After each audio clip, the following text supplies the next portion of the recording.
یوں لگا جیسے گرم تپتی دوپہر میں ٹھنڈے پانی سے بھری کوئی بدلی سورج کے عین سامنے آ کر رک گئی ہو۔ وہ ماں جبھی اپنے کومل قدم درگاہ کے صحن میں دھر چکی تھی، اور حسب معمول اس کی ماں اور خادمہ بھی ساتھ ہی آئے تھے۔ جانے موسم کی تمام شدت اور دھوپ کی ساری حدت ایک ہی پل میں کہاں غائب ہو گئی۔ مجھے یوں لگا کہ دور سمندر کی طرف سے چلنے والی پروائی نے ساری درگاہ کے گرد اپنا گھیر باندھ دیا ہو۔ کسی ایک شخصیت کی موجودگی ہمارے ارد گرد کے موسم پر اس قدر شدت اور تیزی سے کیسے اثر انداز ہو سکتی ہے؟ مجھے آج تک اس سوال کا جواب نہیں مل سکا۔ کیا باہر کے بھی موسم جھوٹے ہوتے ہیں اور ان کا تعلق صرف ہمارے اندر کے موسم ہی سے ہوتا ہے؟ وہ پری رخ اب دھیرے دھیرے چلتی ہوئی، جیسے پانیوں پر قدم رکھتی ہوئی حاکم بابا کے بالکل سامنے جا بیٹھی تھی۔ حاکم بابا نے اس کے سلام کے جواب میں دعا دی اور اس کے سر پر ہاتھ پھیرا۔ مطلب یہ کہ وہ پہلے بھی حاکم بابا سے مل چکی تھی۔ حاکم بابا نے زہرا کی ماں سے کچھ پوچھا اور قریب کھڑے خادم کے ہاتھ سے پانی کا گلاس لے کر اس پر کچھ پڑا اور پھونک کر زہرا کو پینے کے لیے دے دیا۔ میں اس ماں وش کو دیکھنے میں اس قدر مہا تھا کہ مجھے عبداللہ کے اٹھ کر چلے جانے کا احساس تک نہ ہوا، لیکن میں نے آج یہ تہیہ کیا ہوا تھا کہ کسی نہ کسی بہانے زہرا سے ہم کلام ہونے کی کوشش ضرور کروں گا۔ اس سے یہ پوچھنے کی جسارت ضرور کروں گا کہ آخر وہ کون سی منت ہے جو اسے یہاں اس ویرانے میں اتنی دور تک کھینچ لائی ہے۔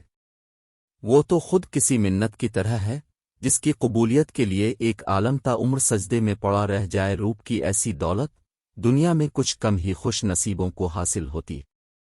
وہ تو خود ایک دا تھی، پھر وہ اپنا وقت دعاؤں میں کیوں ضائع کر رہی تھی؟ میں جانے کتنی دیر اس کی طرف دیکھتے ہوئے گم سمسا بیٹھا رہا۔ ہوش اس وقت آیا جب وہ تینوں واپسی کے لیے اٹھ کھڑی ہوئیں۔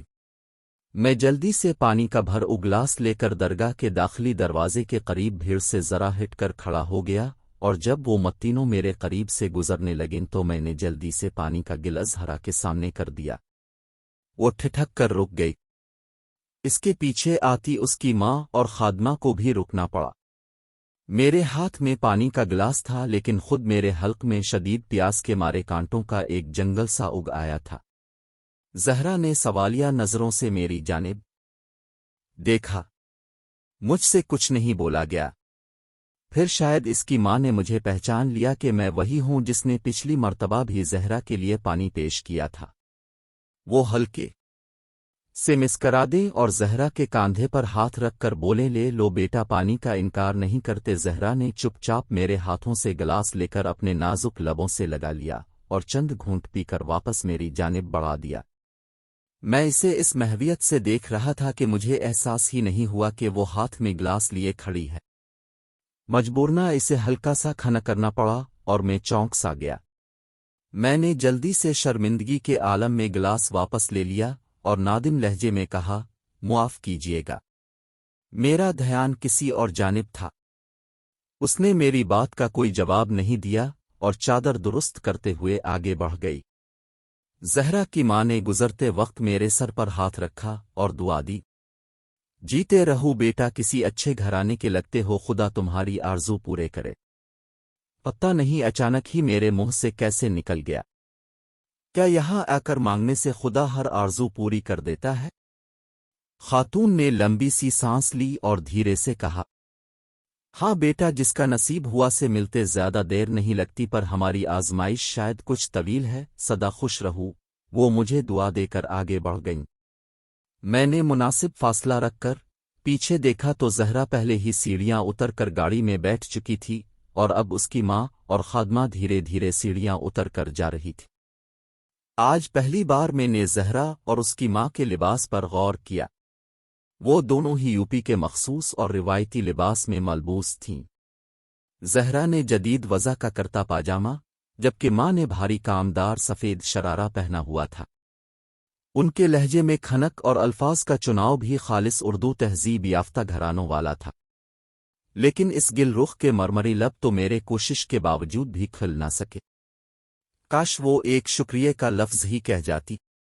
آخر ایسا بھی کیا غرور کیا گھمنڈ تھا اسے، لیکن پھر بعد میں نے خود ہی اپنے خیال کی نفی کر دی۔ نہیں شکریہ جیسے تکلفات میں تو وہ لوگ پڑھتے ہیں جن کا تعلق اس دنیا سے ہوتا ہے، اور اسمارو کی تو حالت صاف چغلی کھا رہی تھی کہ وہ کسی اور پرستان کی شہزادی ہے۔ اسے اپنا ہوش ہی کہا تھا کہ وہ ایسے ظاہری آداب کا خیال رکھ پاتی۔ زہرا کی گاڑی سٹارٹ ہونے کی آواز کے ساتھ ہی میرے دل میں ایک عجیب سی خواہش ابھری اور میں ہاتھ میں پکڑا گلاس ساتھ کھڑے زائر کے ہاتھ میں پکڑا کر نیچے کی جانب لپکا۔ پھر ایک ساتھ تین سیڑھیاں پھلانگتا ہوا گاڑی تک پہنچا اور گاڑی کو دور ریت اڑاتی شہر کی طرف جاتی زہرا کی گاڑی کے پیچھے ڈال دیا۔ جانے یہ زہرا کا گھر دیکھنے کی خواہش تھی پھر ایک مرتبہ اس کا روپ اپنی آنکھوں میں بھر لینے کی، لیکن میں لگاتار ان کی گاڑی کا پیچھا کرتا رہا حتیٰ کہ شہر کا وہ بیش قیمت مضافاتی حصہ شروع ہو گیا جہاں پرانی وضع لیکن انتہائی متمول طبقے کی حویلیاں موجود تھیں۔ یہ تمام حویلیاں کئی ایکڑ پر پھیلی ہوئی تھیں اور زنانے، مردانے اور پائیں باغ کا جو تصور اب ہمارے بڑے گھروں میں تقریباً مفقود ہی ہو چکا تھا، وہاں اب بھی پوری آب و تاب کے ساتھ موجود تھا۔ زہرا کی گاڑی بھی ایک ایسی ہی عظیم الشان حویلی کے پھاٹک سے اندر داخل ہو گئی۔ میں نے اپنی گاڑی پھاٹک کے قریب لا کر روک دی۔ اندر ایک طویل سی رنگین پتھروں کی روش سے ہوتی ہوئی زہرا کی گاڑی پورچ تک پہنچ چکی تھی۔ ڈرائیور نے جلدی سے پیچھے کے دونوں دروازے کھولے اور زہرا اسی شان سے گاڑی سے اتری جو اس کی شخصیت کا خاصہ تھی۔ میں کافی دیر اسی سحر میں حویلی کے باہر اپنی گاڑی میں بیٹھا رہا اور پھر شام ڈھلے وہاں سے لوٹ آیا۔ گھر میں مما اور پریشانی کے عالم میں لان ہی میں ٹہلتے ہوئے دکھائی دیے۔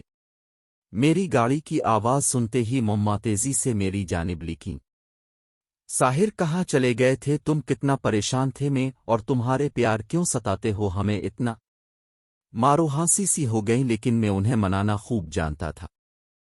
ایک عجیب بات اس دوران یہ ہوئی تھی کہ میرا بخار نہ جانے دن کے کسی پہر میں بالکل ہی غائب ہو گیا تھا۔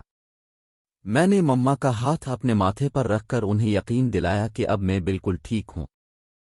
خدا کر کے مما کی ناراضی ختم ہوئی اور ہم تینوں نے بہت عرصے بعد الف کے ٹھے بیٹھ کر ڈنر کیا۔ ماں کی تسلی تو ہو گئی تھی لیکن پاپا کی نگاہوں میں اب بھی بہت سے سوال مچل رہے تھے۔ آخر ڈنر کے بعد جب ہم سب لان میں بیٹھے تھے تو پاپا نے مما سے خاص ان کے ہاتھ کی بنی ہوئی کافی کی فرمائش کی اور وہ اٹھ کر کافی بنانے چلی گئیں تو پاپا کو موقع مل گیا۔ انہوں نے مما کے اندر جاتے ہی جلدی سے کہا، ہاں بھائی جو ان کوئی سگریٹ وغیرہ ہے تو نکالو، ابھی تمہاری مما واپس آ جائیں گی تو ان کے سامنے دھواں اگلنا مشکل ہو جائے گا۔ میرا اور پا کا ایک ہی برانڈ تھا۔ میں نے انہیں جیب سے سگریٹ نکال کر پیش کی۔ ایسے موقعوں پر ہم باپ بیٹا نہیں بلکہ صرف بہت اچھے دوستوں کی طرح برتاؤ کرتے تھے، لیکن آج میرا سگریٹ پینے کو جی نہیں چاہ رہا تھا۔ پاپا نے سگریٹ سلگا کر ہونٹوں سے لگائی اور میری جانب غور سے دیکھا۔ تم نہیں پیو گے آج؟ نہیں پاپا جی نہیں چاہ رہا، میں کچھ دنوں سے دیکھ رہا ہوں کہ تم ہر چیز سے کچھ اکتائے سے رہنے لگے ہو، کوئی خاص وجہ؟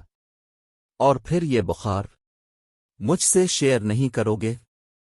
میں نے ایک لمبی سی سانس لی اور مما کے آنے سے پہلے مختصر اظہارا اور اس درگاہ کے بارے میں ہر بات بتا دی۔ مما کافی لے کر آئیں تو ہماری گفتگو میں کچھ دیر کا وقفہ آیا۔ کافی پینے کے بعد مما کی USA سے ایک ضروری فون کال آ گئی اور مجھے اور پاپا کو پھر سے کھل کر بات کرنے کا موقع مل گیا۔ کہیں تمہیں اس لڑکی سے محبت تو نہیں ہو گئی؟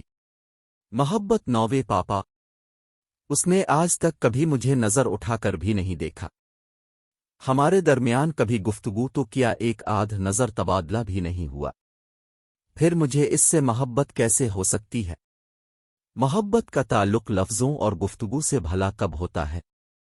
میں تو اسے نظر سے نظر کا رشتہ سمجھتا ہوں۔ ہاں البتہ تمہارے کیس میں نظر کے اس ٹکراؤ کی بھی کمی ہے۔ بہرحال ایک بات یاد رکھنا، محبت میں مبتلا ہونے کے لیے کسی خاص اور لگے بندھے اصول کی کبھی ضرورت نہیں ہوتی، یہ کسی بھی لمحے بہتی ہوا کی طرح آپ کے خون کے خلیوں میں شامل ہو کر نسوں میں بہنا شروع کر سکتی ہے۔ ہو سکتا ہے کہ اس لمحے تم اس جذبے کو پوری طرح سمجھنے سے قاصر رہے ہو، لیکن جب کبھی تمہیں محسوس ہوا کہ یہ محبت ہی ہے تو ہمیں اطلاع کر دینا، ہم اگلے ہی دن تمہارا رشتہ لے کر اس لڑکی کے در پر سوالی بنے کھڑے ہوں گے۔ Just take your time.